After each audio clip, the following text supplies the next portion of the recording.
నిజంగా కనుక ఈటల రాజేందర్ కనుక హుజరాబాద్ పైన అంత ప్రేమ ఉంటే కమలాపూర్ ఆయన సొంత గడ్డ, నేను పుట్టిన గడ్డ, నా భూమి సంపుకుంటారా సాదుకుంటారా, కడుపులో పెట్టుకొని చూసుకుంటా, ముళ్ళు గుచ్చుకుంటే పన్నుతో తీస్తా, ఇవన్నీ మాటలు మాట్లాడుతూ ఉండే కదా.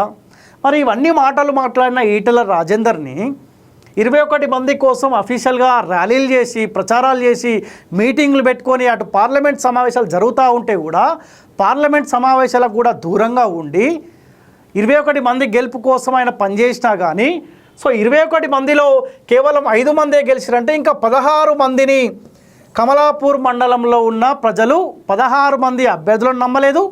ఎట్ ద సేమ్ టైం ఈ 16 మంది ఈటల రాజేందర్ మాట్లాడిన మాటలు, నా సొంత గడ్డ, నా భూమి, నేను పుట్టిన ఊరు, నా ఇల్లు ఈయనే పక్కన ఉంటా, మీకు అందుబాటులో ఉంటా, ఇవన్నీ మాటలు చెప్పినా కానీ ఈటల రాజేందర్ని నమ్మలేదు. ఎట్ ద సేమ్ టైం ఈ 16 మందిని కూడా నమ్మలేదు.